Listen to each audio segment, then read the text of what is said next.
Assalamualaikum warahmatullahi wabarakatuh. Alhamdulillahi rabbil alamin. Wassalatu wassalamu ala asrafil anbiya'i wal mursalin wa ala alihi wa sahbihi ajma'in. Amma ba'du.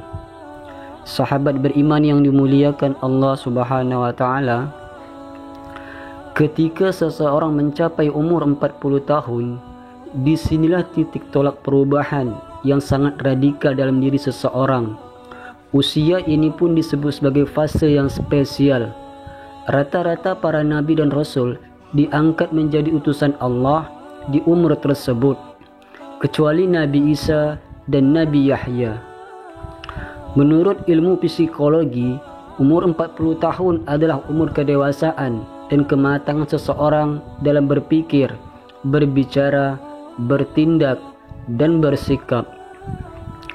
Contohnya, kalau seseorang terbiasa mengaji 1 juz 1 hari atau bangun malam untuk tahajud, hal itu menjadi hal yang kebiasaan.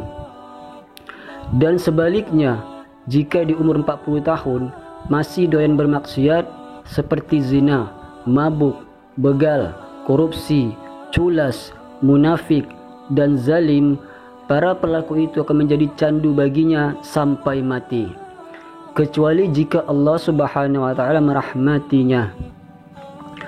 Boleh dikata usia 40 tahun adalah momentum kembalinya manusia kepada fitrahnya.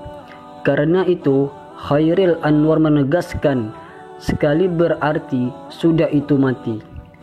Sementara itu, Ibnu Qayyim Al-Jauziyah membagi umur manusia menjadi 4 fase.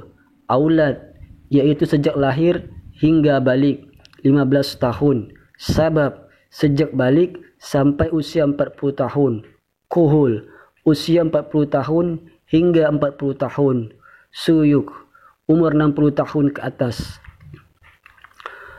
Konon, ketika Imam Syafi'i berumur 40 tahun, dia berjalan memakai tongkat. Ketika ditanya hal itu, dia berkata, supaya saya selalu ingat bahawa saya adalah seorang musafir. Setidaknya ada 3 tanggungjawab yang diemban oleh mereka yang berumur di atas 40 tahun, yaitu sebagai berikut. Yang pertama, tanggungjawab ke atas, yaitu taat kepada Allah Subhanahu wa taala dan Rasulullah sallallahu alaihi wasallam, menghormati kedua orang tua dengan ketaatan, kesabaran, finansial, dan perhatian. Yang kedua, tanggung jawab ke bawah, yakni menyayangi dan menguatkan anak-anak dengan ilmu, pengarahan, kasih sayang, finansial, dan teladan. Yang ketiga, tanggung jawab ke samping, yaitu bersinergi dengan mitra hidup, istri atau suami, saudara, dan tetangga dalam rangka membangun rumah tangga dan kehidupan sosial masyarakat yang rukun, aman, dan damai.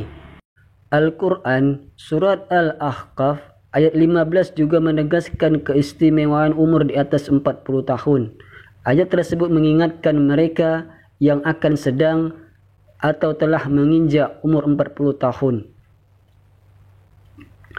Sehingga apabila dia telah dewasa dan umurnya sampai 40 tahun, ia berdoa, "Ya Tuhanku, tunjukilah aku untuk mensyukuri nikmat Engkau yang telah Engkau berikan kepadaku dan kepada ibu bapakku, dan supaya aku dapat berbuat amal yang saleh yang Engkau ridhai.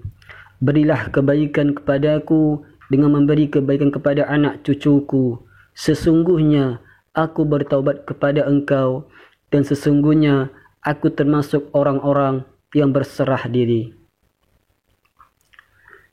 Pertama, berbanyak syukur kepada Allah Subhanahu wa taala atas nikmatnya yang selama ini telah direguk. Yang kedua, bersyukur kepada kedua orang tua yang telah mengantarkan ke umur 40 tahun, yang telah berhasil menjadikan anaknya sukses dan berbagai bidang. Ketiga, komitmen untuk hanya berbuat hal yang diridai Allah Subhanahu wa taala. Sahabat beriman yang dimuliakan Allah Subhanahu wa taala, demikianlah rahasia di balik umur 40 tahun. Semoga apa yang saya sampaikan bermanfaat. Jika ada kata-kata yang salah, mohonlah dimaafkan. Singkat cerita, wassalamualaikum warahmatullahi wabarakatuh.